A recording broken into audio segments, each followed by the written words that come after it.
3 days before Christmas, my daughter told me not to come. She didn't yell. She didn't accuse me of anything. She just sounded tired. I think it's better if you stay home this year, Mom. There was a pause after she said it, like she was waiting for me to argue. I didn't. I looked out the kitchen window instead. The maple tree in my backyard had lost every leaf weeks ago, and a thin layer of frost covered the fence. I'd been making cinnamon bread because Noah, my 7-year-old grandson, always asked if Grandma was bringing the good bread on Christmas morning. The loaf was still in the oven. I could already smell it. I already bought Noah's presents, I said quietly. I know. I wrapped them. I know. Another pause. This one lasted longer. Claire had always hated silence. Even as a little girl, she'd fill every quiet moment with questions. Now the silence belonged to both of us, and neither one of us seemed willing to break it first. I'll drop them off another day, I finally said. You don't have to. I want to. I know. Her voice wasn't angry. That almost made it worse. I leaned against the kitchen counter and closed my eyes. For weeks I'd been looking forward to Christmas. Retirement had been strange. After nearly 30 years helping military families survive deployments, reunions, grief, and impossible decisions, I suddenly had nowhere I needed to be. People always imagine retirement feels like freedom. Sometimes it just feels quiet. Too quiet. Christmas was supposed to fix that. I'd bought Noah the telescope he'd circled in a catalog months earlier. Claire always laughed at how seriously I took gift wrapping, so I'd spend an entire afternoon making every package look perfect anyway. I even found the old ceramic angel she made in 2nd grade. The wings had been glued back on twice. I'd planned to put it beside her plate like I did every year. Apparently, there wasn't going to be a plate for me. Did something happen? I asked. No. Then why? Another long silence. It's just simpler this way. Simpler. That word stayed with me. People don't use words like that unless they've been rehearsing them. I knew my daughter. She'd prepared for this conversation. I don't want you spending Christmas alone, she added. I smiled, even though she couldn't see it. That's exactly what you're asking me to do. She didn't answer. In the background, I heard dishes clinking together. Someone left. Daniel, probably. Then Noah's voice floated through the phone. Mom. Can I? His words disappeared before I could make them out. Claire lowered her voice. I'm sorry. She sounded sincere. That made it harder to know what I was supposed to feel. If she'd been cruel, I could have been angry. If she'd been defensive, I could have defended myself.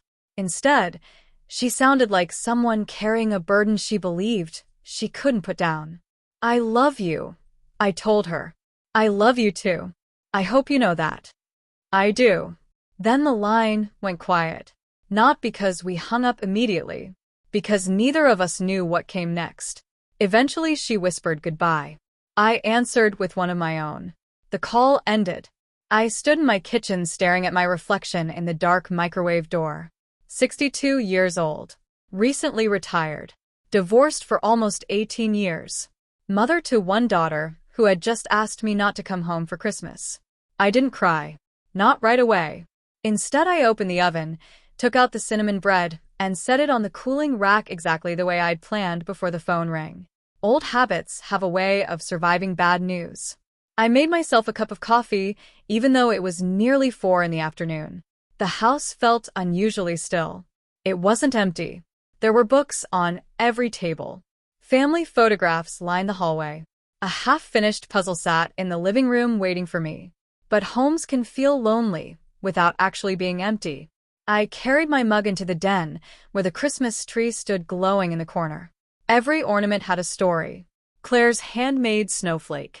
A tiny brass lighthouse Richard and I bought during a trip to Maine before our marriage had started coming apart. Noah's construction paper reindeer. I reached toward the tree, then stopped. I wasn't sure why. Maybe because touching those ornaments suddenly felt like touching memories that belonged to someone else.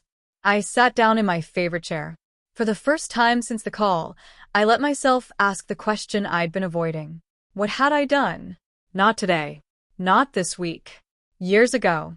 Had I missed something? Had I been so busy helping other families that I hadn't noticed my own slipping away?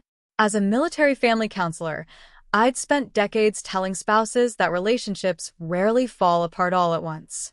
Distance happens quietly, conversation by conversation, missed holiday by missed holiday, assumption by assumption. Had that happened to Claire and me? Or had I simply convinced myself everything was fine because neither of us liked difficult conversations? I picked up my phone 3 different times. Each time I considered calling her back. Each time I put it down again. She'd made her decision. Calling again tonight wouldn't change it. Outside, the sun disappeared behind the bare trees. The lights on neighboring houses blinked on one by one. Somewhere down the street, children laughed while someone unloaded groceries. Life kept moving. Mine felt strangely paused. I finally stood, carried my untouched coffee back into the kitchen, and wrapped the loaf of cinnamon bread in foil. I didn't know why. Maybe because I still couldn't make myself believe no one would eat it. Just as I reached for the tape to seal the package, my cell phone vibrated across the counter. The screen lit up with a number I didn't recognize. Washington, D.C. I almost ignored it. Then it rang again. And for reasons I still can't explain, I answered. Eva Pereira? The voice on the other end was calm, professional, and unfamiliar. Yes. My name is Colonel Denise Harmon. I'm calling from the office of the Undersecretary of Defense. For a second, I wondered if I'd misheard her. I'm sorry, from where? The Department of Defense. I looked down at my phone to make sure I hadn't somehow answered the wrong call. The number was still there. Washington, D.C. My first thought wasn't fear. It was confusion. I think you may have the wrong person. I don't believe we do, Miss Pereira. She pronounced my last name carefully, the way people do when they're reading it from an official document. Are you the former spouse of Richard Pereira? The room suddenly felt colder. Yes. We'd like to speak with you regarding Mr. Pereira. I rested one hand against the kitchen counter. Richard. Of all the people I expected to hear about that afternoon, he wasn't one of them. I haven't spoken to Richard in. I stopped to think.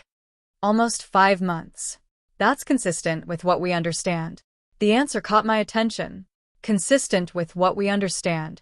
Whoever this woman was, she already knew more about my life than I was comfortable with. Is Richard all right? There was a pause.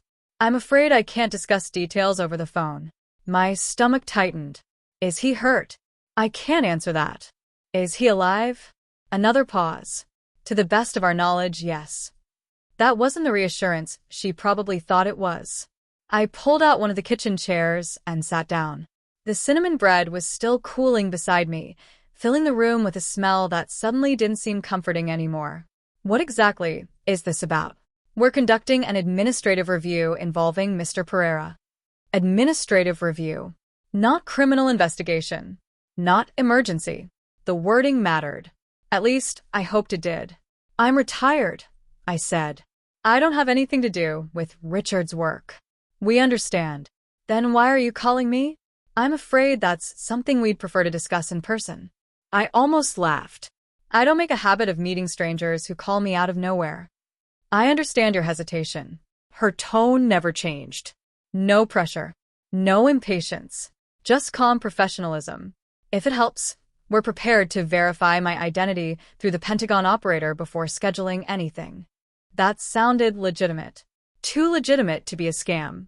Still, I wasn't about to agree without asking more questions. What kind of review? I'm limited in what I can disclose. Can you at least tell me if Richard is in trouble? I'm telling you only what I can confirm. She paused before continuing. We have been unable to establish recent contact with Mr. Pereira. Unable to establish contact. Not missing. Not wanted. Just unable to reach him. I repeated the phrase silently. It sounded carefully chosen. So you don't know where he is. I'm not able to comment further. I leaned back in my chair. The silence between us stretched for several seconds. Finally, I asked the question that had been bothering me since she'd first mentioned Richard. Why me? This time, she answered immediately. Because your name appears in documentation we recovered during the review. Documentation. What kind of documentation? I'm sorry. No. I shook my head even though she couldn't see me. You called me. Yes. You brought my ex-husband into this conversation. Yes. And now you're telling me you can't explain why. I understand how frustrating that must sound. It sounded more than frustrating. It sounded impossible. I looked toward the family photos hanging along the hallway wall. There was one from Claire's college graduation, one from Noah's first birthday, one much older picture of Richard and me standing in front of the Lincoln Memorial with impossibly dark hair and impossibly optimistic smiles. I'd forgotten that photo was even there. What exactly do you need from me? We're hoping you'll agree to meet with us tomorrow morning. So soon? Yes. Where? The Pentagon Visitor Center. I actually blinked. The Pentagon. Not some anonymous office building. Not a coffee shop. The Pentagon. I don't even know if I should be involved. That decision is entirely yours. She let those words settle before adding one more. However, I waited. There is one thing I believe you should know before you decide. My grip tightened around the phone. What is it? Mr. Pereira personally identified you as the only individual likely to recognize several personal documents that have become relevant to our review. I frowned. Personal documents? Yes. I don't understand. Neither did we. That answer surprised me. Until that moment, Colonel Harmon had sounded like someone who always knew exactly what was happening. For the first time, there was the faintest hint of uncertainty in her voice. I haven't handled Richard's paperwork in nearly 2 decades. I realize that. So, why would he name me? We're hoping you can help answer that question. The conversation circled back to the same mystery. Not because she was avoiding me, because she genuinely couldn't explain it. At least, not yet. I stood and walked slowly into the living room. The Christmas tree lights reflected softly against the window. Outside, snowflakes had started drifting through the evening air. Tiny, slow, almost weightless. Tomorrow morning, 24 hours earlier, my biggest concern had been whether Noah would like the telescope I'd bought him. Now someone from the Pentagon wanted me to identify documents connected to the man I divorced 18 years ago. Life has a strange way of changing direction without asking permission. I'll come, I said quietly. Thank you. What time? 9 o'clock. I'll be there. We'll send confirmation instructions to your email within the next few minutes. She paused. Ms. Pereira? Yes. If anyone contacts you claiming to represent Mr. Pereira before our meeting, please let us know. I frowned. You expect someone to? I'm simply asking that you inform us if it happens. Another carefully chosen sentence. Another answer that wasn't really an answer. When we ended the call, I stood perfectly still in the middle of my living room. The house was silent again. Only this silence felt different. Christmas no longer seemed like the biggest thing waiting for me. Somewhere between my daughter's unexpected rejection and that phone call from Washington, my quiet holiday had become part of a story I didn't yet understand. 5 minutes later, my email chimed. The sender read, Department of Defense. Meeting confirmation. I read the email 3 times before I believed it was real. The message was brief. It included a visitor confirmation number, instructions about bringing a government-issued ID, directions to the Pentagon Visitor Center, and a phone number to call if I needed to reschedule. There were no dramatic warnings. No alarming language. No explanation. Just enough information to convince me that whoever Colonel Harmon was, she hadn't been pretending. I set my phone on the coffee table and looked around my living room. Nothing had changed. The Christmas tree still glowed in the corner. The same stack of books sat beside my recliner. The puzzle I'd been working on was exactly where I'd left it that morning. Everything looked ordinary. I picked up one of the puzzle pieces, turned it over in my fingers, then set it back down without trying to fit it anywhere. There wasn't much point. I couldn't concentrate. Instead, I wandered into the hallway. The walls were lined with photographs collected over decades. Some people decorate with expensive artwork. I decorated with memories. There was Claire in her kindergarten graduation cap that kept sliding over one eye. Claire at 12, grinning through a mouthful of braces after winning her school's spelling bee. Claire in her college robe with one arm around me and the other around Richard. That picture always made people assume we'd remained close after the divorce. The truth was simpler than that. For one afternoon, we'd agreed to stand together because our daughter deserved parents who could smile in the same photograph. It hadn't been easy, but we'd managed. I stopped in front of another frame. Richard and me at a charity dinner sometime in the late 90s. I couldn't even remember who had taken the picture. He was smiling. So was I. If someone had shown me that photograph without context, I would have guessed we were happy. Pictures can tell the truth. They can also leave out almost everything. My phone buzzed again. This time it was my younger sister, Marisol. As if she'd somehow sensed I shouldn't be alone. "Hey, stranger," she said when I answered. "You always call when I'm trying to pretend everything's fine. I've known you for 60 years. She laughed softly. "You get extra polite when something's bothering you." I smiled despite myself. She wasn't wrong. What happened? I considered giving her the easy version. Instead, I told her the truth. Well, most of it. Claire asked me not to come for Christmas.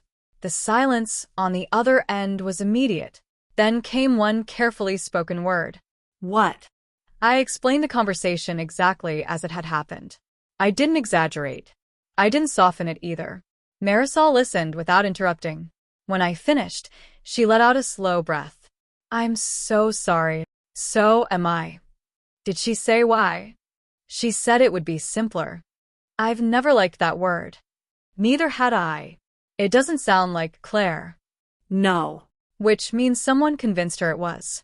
I leaned against the hallway wall. "You still think Richard has something to do with everything?" "I think Richard has had something to do with a lot more than you've ever admitted." I rubbed my forehead. "Marisol."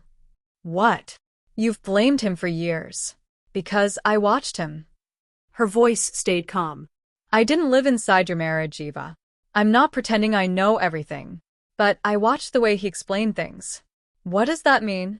"He never lied outright." No. "He just arranged the story." That sentence lingered in my mind. Arranged the story. I don't know if that's fair. I do. I didn't answer. Not because I agreed. Because I wasn't sure. Marisol changed the subject.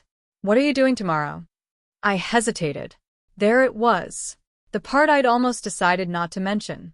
"I have a meeting." "With who?" "The Department of Defense." Silence. Then she laughed. Not because she thought I was joking. Because she couldn't imagine any other explanation.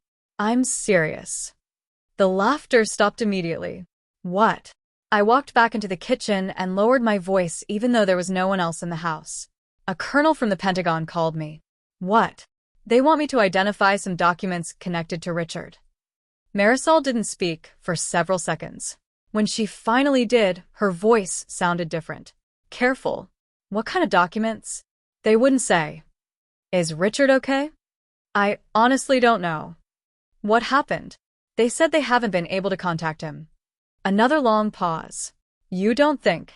"I don't know what to think." She sighed. "I hate mysteries.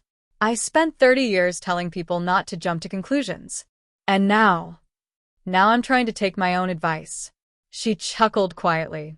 "I've always wondered if counselors actually listen to themselves." Usually not. That earned a real laugh. For a few seconds, everything felt almost normal. Then she asked the question I had been avoiding. "Are you going?" "Yes." "Alone?" "I don't think they invited spectators." "I'm serious." "So am I." "You don't have to do everything by yourself." "I know. If you want me to drive with you." "I appreciate it. And I think I need to walk into this on my own." She didn't argue. That was one of the things I appreciated most about my sister. Once she realized I'd made up my mind, she respected it. "I'll check on you afterward." "You don't have to." I'm ignoring that sentence. I figured. Before we hung up, she said something that stayed with me long after the call ended. "Eva?" "Yeah. If they ask you about the past, I'll tell the truth." "I know you will." She paused. "My concern is whether everyone else will." After we said goodbye, I stood in the quiet kitchen again. The clock above the stove read 8:47. Normally, I'd already be thinking about bed. Instead, I found myself pulling an old leather planner off a bookshelf in the den. It was last year's planner. I wasn't looking for anything specific. Maybe I just wanted something familiar to hold. As I flipped through its pages, receipts and grocery lists fell onto the floor. One folded piece of paper slipped out and landed near my feet. I picked it up. It was Noah's Christmas wish list from the previous year. Every item had a little check mark beside it in my handwriting. At the bottom he'd written one extra sentence in oversized letters. "Grandma, don't forget to come early." I stared at those words longer than I probably should have. Then I carefully folded the paper and tucked it back inside the planner. By 10:30, I finally went upstairs. Sleep didn't come easily. Every time I closed my eyes, my mind replayed the same questions. Why had Richard named me? What documents could I possibly recognize after all these years? Why had the Pentagon called now? And somewhere underneath all of those questions was another one. The one that hurt the most. Had my daughter really wanted me to stay away? Or had she been carrying someone else's version of our family for so long that she no longer knew there was another one? I looked at the digital clock glowing beside my bed. 11:58 p.m. In just a few hours, I'd be driving to the Pentagon.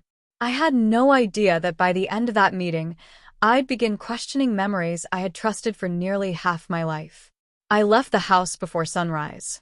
Northern Virginia was still wrapped in that quiet blue light that comes just before morning. The roads were damp from overnight snow, and Christmas decorations glowed from front porches as I drove toward Arlington. Normally, I enjoyed driving. It gave me time to think. That morning, I wished my mind would stop. The GPS guided me toward the Pentagon, but I barely needed it. After nearly 3 decades working with military families, I'd been to the building more times than I could count. Usually I was there for conferences, counseling programs, or meetings with support coordinators. Never for something like this. Traffic grew heavier as I approached the interstate. Government employees, delivery trucks, people beginning another ordinary workday. I wondered how many of them were carrying conversations from the night before that they couldn't stop replaying. By the time I reached the Pentagon reservation, the sun had climbed above the horizon. The building looked exactly as I remembered it. Massive, practical, unimpressed by the people walking into it. I parked in the visitor lot and sat in my car for another minute. My hands rested on the steering wheel. I hadn't realized how tightly I was gripping it until my fingers started to ache. "You can do this," I said quietly. No one answered. I smiled at myself. After years of encouraging anxious military spouses before difficult meetings, I was finally borrowing one of my own lines. Sometimes they worked. Sometimes they just helped you start walking. Inside the visitor center, everything moved with calm efficiency. People stood in orderly lines. Security officers directed visitors without raising their voices. Electronic displays listed scheduled appointments. No one seemed rushed. No one seemed curious about anyone else. I checked in at the reception desk. The woman behind the counter asked for my driver's license and appointment confirmation. She typed for a few seconds before nodding. "Ms. Pereira?" "Yes." "Please have a seat. Someone will be with you shortly." That's what everyone says in waiting rooms. Shortly. Sometimes it means 3 minutes. Sometimes 30. I chose a chair near the window. Around me were people from every imaginable profession. A young engineer carrying a laptop case. An older couple who looked like proud parents visiting a son or daughter. Several uniformed service members talking quietly over coffee. No one paid any attention to me. I appreciated that. My phone buzzed. It was a text from Marisol. "How's it going?" I typed back. "Just checked in. Still waiting." A reply appeared almost immediately. "Call me afterward. No matter what." I smiled and slipped the phone back into my purse. A few minutes later, I heard my name.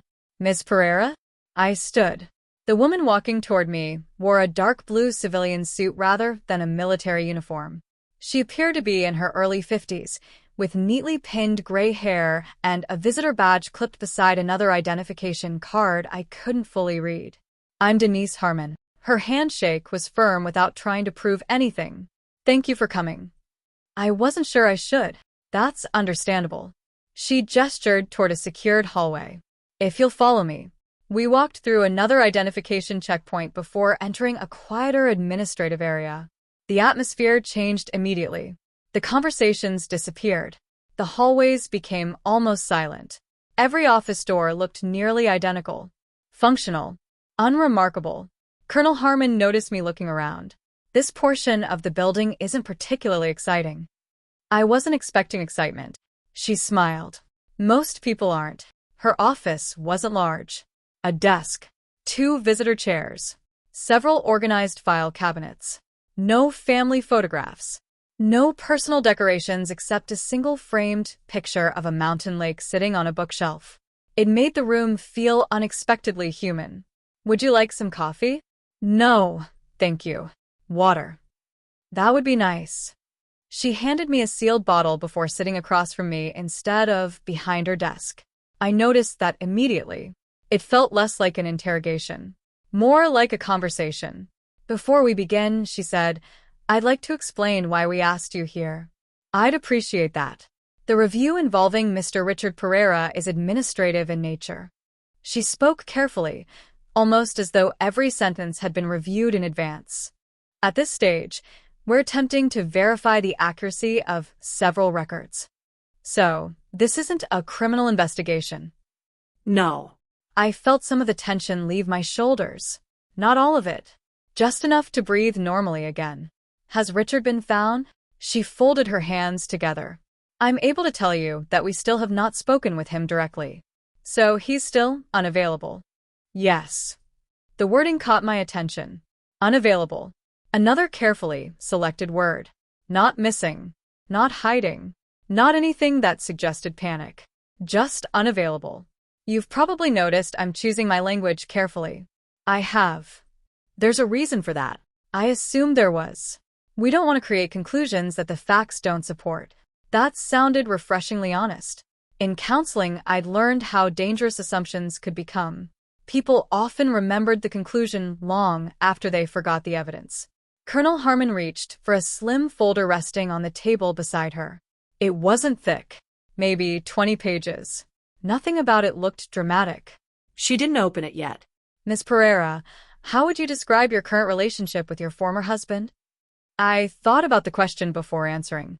We're polite. You communicate regularly? No. Frequently? No. Occasionally? I nodded. A few times a year. What would typically prompt contact? Our daughter. Claire? Yes. Birthdays. Holidays. If Noah has a school event. Family matters. She made a brief note. No financial ties? No. No shared property? No. No ongoing legal disputes. We finalized everything years ago. She looked up from her notes. And you haven't seen him in person for approximately 5 months. That's right. The last occasion? Noah's birthday. I could picture it immediately. Richard standing near the backyard grill. Daniel chasing children through the grass with a garden hose. Claire laughing because Noah insisted everyone sing Happy Birthday twice. Nothing about that afternoon had suggested Richard was carrying some secret large enough to bring me here months later. Colonel Harmon watched my expression. You remembered something. Just his last birthday party. Did Mr. Pereira behave unusually? No. Concerned? No. Anxious? I searched my memory. He seemed quieter than usual. Can you explain? I don't know if I can. She waited. It wasn't what he said. It was what he didn't say. I surprised myself with that answer. Richard had always enjoyed explaining things, offering opinions, telling stories. That afternoon, he'd spent more time listening than talking. At the time, I'd assumed he was simply getting older. Now, I wasn't so sure. Colonel Harmon wrote one final note before gently placing her pen on the folder. Thank you. Is that all? She looked at the unopened file between us. No. She rested one hand on the cover. This is where I need your help. For the first time since I had entered the room, she opened the folder. Inside were several plastic document sleeves. She carefully removed the first one and placed it on the table between us. I'd like you to tell me, she said quietly, if you've ever seen this before. I lowered my eyes toward the document. The moment I recognized the handwriting, My heart skipped. It was Richard's. I was certain of it. For a moment, I forgot Colonel Harmon was sitting across from me. All I could see was the page. Richard's handwriting had always been unusually neat. Every letter leaned slightly to the right. Every capital R carried a tiny flourish at the end. Even after all these years, I recognized it instantly. "You know it," Colonel Harmon said. "I know the handwriting." I didn't reach for the document. Not yet. Instead, I studied it from where I sat. It was a single sheet of lined paper inside a clear protective sleeve. No letterhead.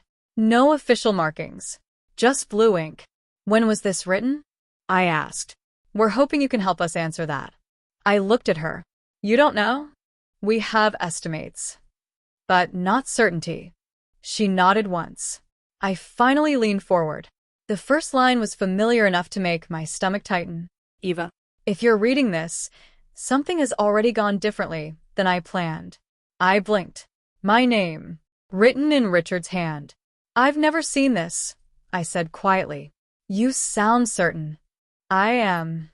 "You've never received this letter?" No. She slid the sleeve a little closer. "You may read it." I hesitated. Reading a private letter from an ex-husband I'd barely spoken to in months felt strangely intrusive, even if he'd apparently intended me to see it. Still, that was why I'd been asked to come. I took a slow breath and began reading. Eva. "If you're reading this, something has already gone differently than I planned. There are things I've avoided explaining for years because I convinced myself silence was easier than honesty. If circumstances have reached the point where this letter matters, someone is probably asking questions I hoped would never need answers." I stopped. "That's all." Colonel Harmon shook her head. The remaining paragraphs had been temporarily withheld. I looked up, confused. "You let me read half a letter?" "We allowed you to read enough to determine whether you'd recognize it." "Why not the rest?" "Because portions of it reference matters unrelated to why we're meeting today." I couldn't tell whether that explanation reassured me or made me more suspicious. "You believe Richard wrote this?" "We do." "So, why ask me?" She folded her hands. "Authenticating handwriting is only one reason. There are others?" "Yes." I looked back at the page. Something about it bothered me. Not the words. The paper. I leaned closer. "This isn't ordinary notebook paper." Colonel Harmon watched me carefully. "What makes you say that?" I pointed toward the left edge. "The holes." She leaned in slightly. "They're too clean." "What do you mean?" "I've seen enough legal pads in counseling offices to notice." I smiled faintly. People tear pages out all the time. This wasn't torn. No. It was cut. For the first time since I'd arrived, Colonel Harmon looked genuinely interested in my observation. "What makes you certain?" "The perforations." I traced the air above the sleeve without touching it. If someone tears a page out, you usually get tiny paper fibers along the edge. This edge is smooth. She made another note. "I hadn't expected you to notice that." I spent years noticing small things. It was part of counseling. Sometimes people answer questions with words. Sometimes they answered by staring at the floor or twisting a wedding ring or avoiding one particular sentence. Details mattered. "This page came from somewhere else," I said. "Not from a spiral notebook." "Correct. And someone cut it out deliberately." "We believe so." I sat back again. "So, this wasn't written quickly." No. "Someone intended to preserve it." "Possibly." The careful wording continued. "Nothing was ever presented as certainty unless they could prove it." Oddly enough, I respected that. Colonel Harmon reached into the folder again. "I have something else." She removed another plastic sleeve. This one contained an envelope. No stamp. No address. Only one word written across the front. "Eva." Again. Unmistakably Richard's handwriting. My chest tightened. I've never seen this either. It was stored with the letter. Together? Yes. The envelope was empty. When we recovered it. Recovered. There was that word again. Not found.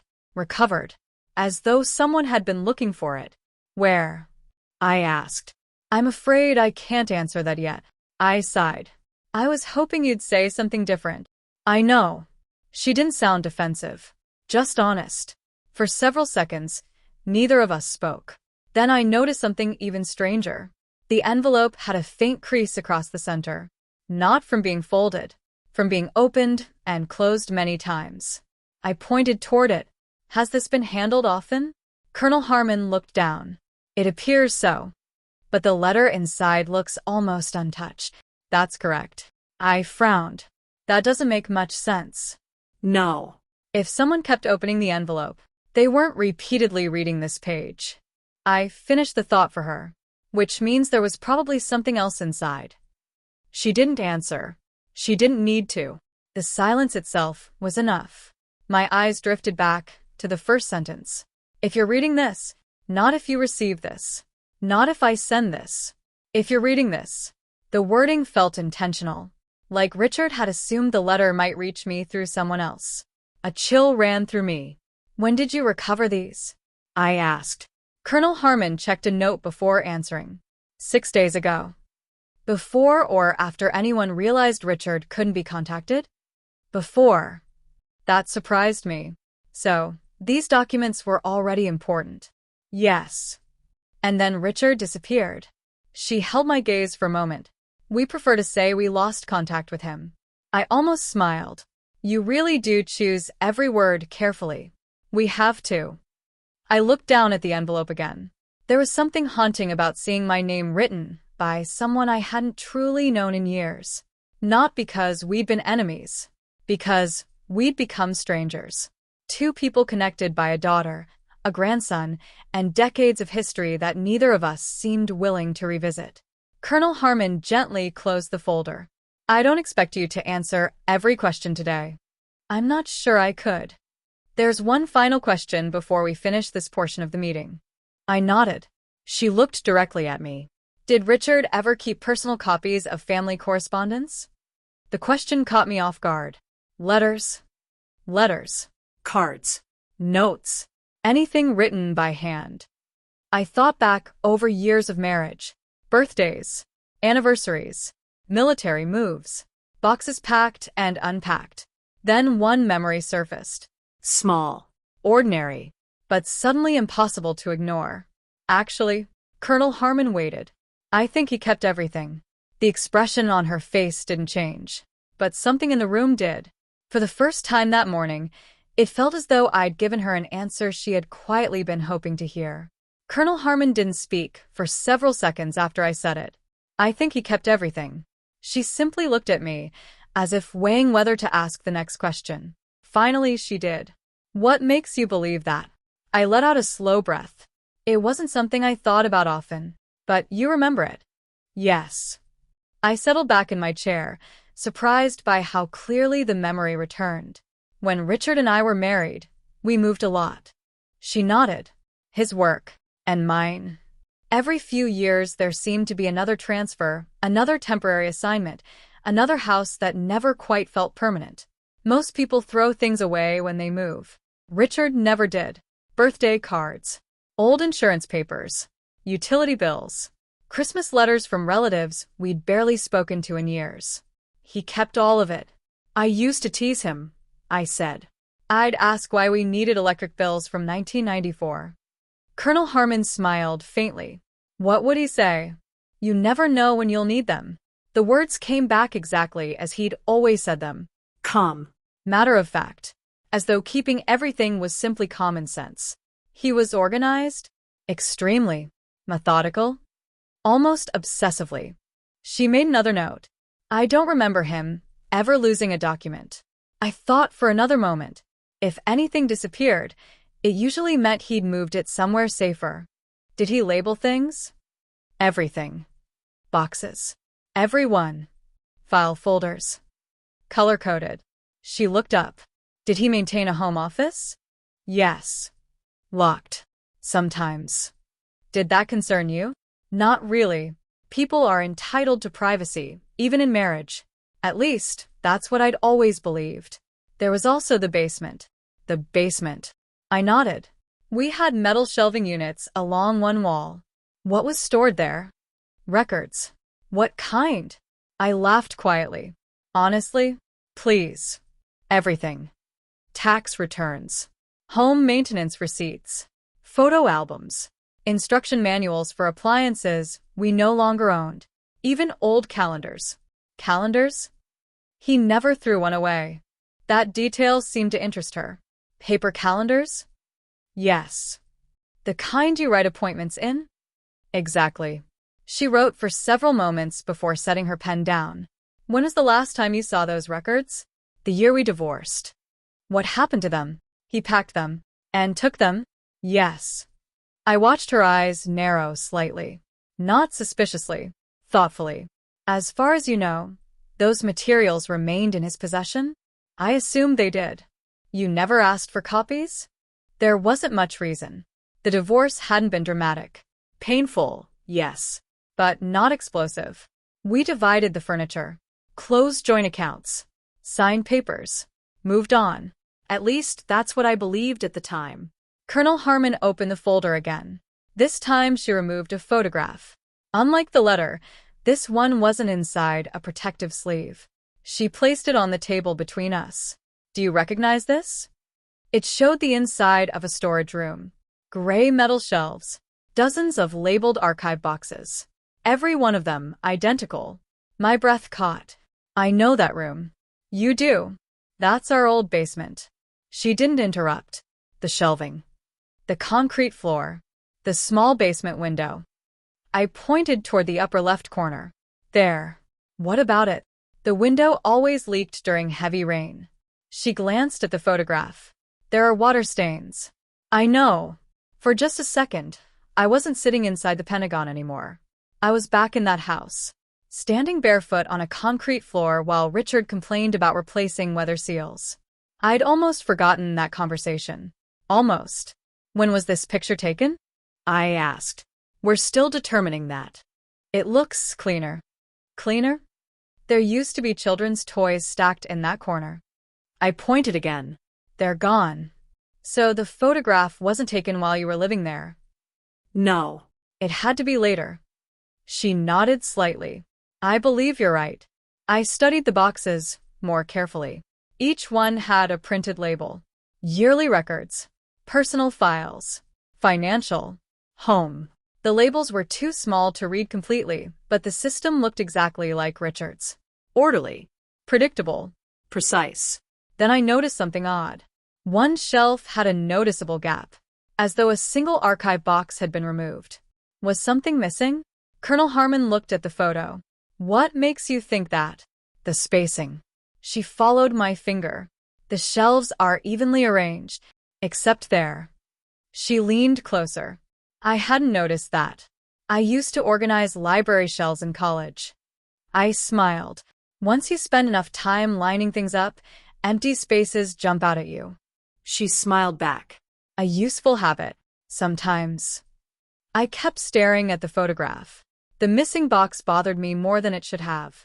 If everything else stayed in order, I said quietly, why would only one box be gone?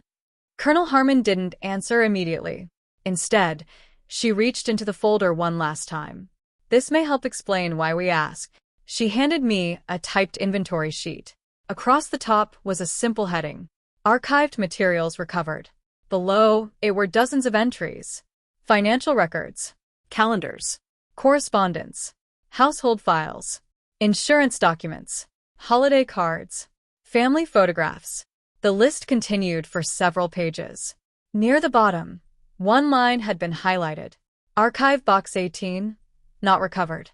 I read it twice, then a third time. What was in Box 18? Colonel Harmon folded her hands. That's the problem. You don't know. We know what the label said. And personal correspondence. I looked back at the inventory. Personal correspondence. Letters. Cards. Notes. Everything we'd just been discussing. My mind drifted to the envelope with my name written across the front. The letter that had somehow survived. The envelope that looked as though it had been opened over and over again. And now, one missing archive box. It was probably coincidence. I wanted it to be coincidence. But after spending 30 years helping families separate facts from assumptions, I knew better than to ignore patterns. I looked up. Who made this inventory? Colonel Harmon met my eyes. Richard did. That answer landed harder than I expected. Not because it was dramatic. Because it meant Richard himself had documented every box he intended to keep. Every file. Every record. Every piece of paper. Including one collection of personal correspondence that had somehow disappeared. I stared at the highlighted line. For the first time since arriving that morning, I had the uncomfortable feeling that whatever was missing might matter even more than everything we'd already found. I kept looking at the inventory sheet. Archive Box 18, not recovered. The words didn't seem remarkable on their own. Boxes get misplaced. People move. Storage units flood. Things disappear. But nothing I'd learned about Richard that morning suggested he misplaced anything. If a single box was missing, there was probably a reason. I have a question, I said. Colonel Harmon nodded. Of course. Who found all of this? The records? Yes. She chose her words with the same care she had all morning. They were recovered from a storage property connected to Mr. Pereira. His home. No. A storage unit? I can't be more specific. I accepted that answer, even though it left another unanswered question. If he kept everything so carefully, why wasn't the inventory with the boxes? It was. I frowned. So, he made this list himself. Yes. And whoever recovered the records compared the boxes to the list. Correct. That's how you knew one was missing. Exactly. I looked down again. There were 23 archive boxes listed. 22 recovered. 1 gone. It sounded almost insignificant, until I remembered what that missing box supposedly contained. Personal correspondence. The category was broad enough to include almost anything. Letters. Greeting cards. Handwritten notes. School papers.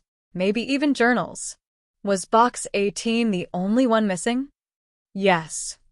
No others? No. That's unusual.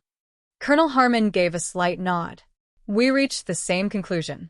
For years, I'd encouraged families not to search for hidden meanings in ordinary events. Not every forgotten anniversary meant someone had stopped caring. Not every argument meant a marriage was ending. Patterns mattered more than isolated incidents. This felt like a pattern. Someone had left behind tax records stretching back decades. Old appliance warranties. Insurance policies. Maintenance receipts. But one box, specifically labeled personal correspondence, was gone. That didn't feel accidental. Colonel Harmon watched my expression. I can see you're thinking. What are you thinking? I don't know whether it means anything. Tell me anyway. I smiled. That's something I used to say to my clients. It usually worked. Sometimes. I folded my hands.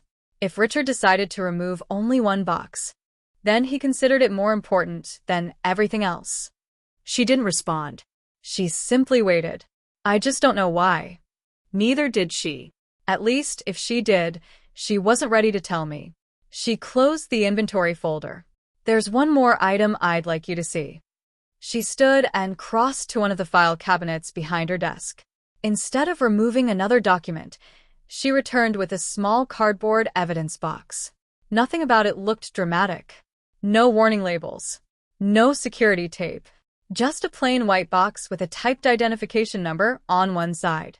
She placed it carefully on the table. This wasn't inside Archive Box 18. I looked at her. It couldn't have been. Correct. It was recovered separately. She lifted the lid. Inside sat several ordinary objects. A faded Christmas card. A ballpoint pen. An old keychain with a tiny brass lighthouse attached. My breath caught. I know that keychain. You do. I reached toward it, but stopped before touching it. Richard had bought it during our first trip to Maine. We'd wandered through a little gift shop near the harbor after spending an afternoon watching fishing boats come in. Neither of us needed a keychain. He bought matching ones anyway. Mine had disappeared years ago. His apparently hadn't. I haven't seen that in at least 20 years. Colonel Harmon made a note. So, it belonged to Mr. Pereira. Yes. Would he have considered it sentimental? I almost laughed. Richard. She smiled. Fair question. He wasn't sentimental in the obvious way. What do you mean? He rarely talked about memories, but he kept reminders. I looked at the lighthouse. He believed objects helped preserve facts. Facts. That's the word he always used. Not feelings. Not memories. Facts. I'd forgotten that until now. When Claire was little, Richard insisted on writing dates on the backs of photographs. When we took family vacations, he kept every brochure, every receipt, every hotel confirmation. At the time, I thought he simply liked being organized. Now I wasn't entirely sure. Colonel Harmon carefully lifted the Christmas card from the box. It's blank. I looked closer. She was right. No message. No signature. Just a winter scene on the front and empty space inside. Why would he keep an unused card? I don't know. Neither do we. She placed it beside the keychain. Everything in this box appears unrelated. Does it? She looked at me. What do you see? I studied the contents again. The pen, the card, the lighthouse. There was one more item, a small spiral notebook. Its cover was worn from use. Nothing was written on the front. May I? She nodded. I opened it carefully. Every page was blank, except one. Near the center, just a single sentence. Written in Richard's familiar handwriting. Keep originals. Never copies. I stared at the words. What does that mean? Colonel Harmon asked. I honestly don't know. But even as I said it, something about the sentence unsettled me. Keep originals. Never copies. It sounded less like a reminder, more like a rule. Richard had loved rules. He trusted systems more than instincts. Documentation more than memory. If two people remembered an event differently, he always wanted paperwork. A receipt. A calendar. A photograph. Something tangible. As I turned a notebook over in my hands, something slipped free from between the pages. It wasn't another note. It was a small, folded receipt. The paper had yellowed with age. Colonel Harmon unfolded it carefully. Neither of us spoke. Across the top, faded but still readable, were the words. Capital Office Supply. Date. December 21st. The year had almost completely faded away. Almost. I leaned forward. I've been there. Colonel Harmon looked up. When? I don't remember exactly. Take your time. I closed my eyes. Capital Office Supply. The name stirred something. Not because of the store itself, because of what we bought there. Then, like a light switching on in a dark room, I remembered. Archive boxes. Colonel Harmon didn't interrupt. We bought archive boxes there. I looked at the receipt again. I swallowed. I think this might be the receipt for the very boxes we've been talking about. For the first time since the meeting began, Colonel Harmon looked genuinely surprised. If you're correct, she said quietly, then this receipt places you there when the archive system was first created. I slowly nodded. A memory I hadn't thought about in decades had just resurfaced. And somehow, it felt less like the beginning of an answer, and more like the opening of another question. Neither of us spoke for several moments. The faded receipt remained on the table between us, no bigger than my hand, yet somehow it carried more weight than every official document I'd seen that morning. Colonel Harmon slid it back into the notebook with the same care she'd shown every other item. I don't want to influence your memory, she said. So I'm going to ask open-ended questions. I smiled faintly. I used to do the same thing. I read your professional background. So, you know all the tricks. I know the good habits. That made me laugh, if only for a second. The tension in the room eased just enough for me to think more clearly. When you mentioned the office supplies store, she continued, what came to mind first? The shelves. Not the boxes? No. I closed my eyes, letting the memory settle before I tried to explain it. I remember standing in a long aisle with Richard. What were you shopping for? I thought we were buying a filing cabinet. Were you? I don't think so. The memory sharpened a little. We just cleaned out the garage. And he said we needed a better system. What kind of system? One that would last. The phrase came back exactly as he'd said it. One that would last.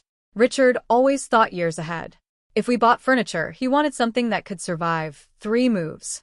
If we organized paperwork, he wanted a method that would still make sense 20 years later. At the time, I'd admired that about him. Now I wondered if I'd misunderstood it. What happened after you bought the boxes? Colonel Harmon asked. We took them home. Do you remember filling them? Some of them. What kinds of things went inside? I thought carefully. Tax records, insurance papers, instruction manuals, our mortgage documents. She nodded as she wrote. What about letters? I honestly don't remember. You don't remember putting letters away? No. But I also wasn't paying much attention. She looked up. Why not? Because Richard insisted on doing it himself. That answer surprised both of us. He didn't want help? I offered. What did he say? I could hear his voice as clearly as if he were standing beside me. I already have a system. I repeated the words aloud. Colonel Harmon underlined something in her notebook. Did you ever see the completed archive boxes? Yes. Often. They stayed in the basement, so you saw them whenever you went downstairs.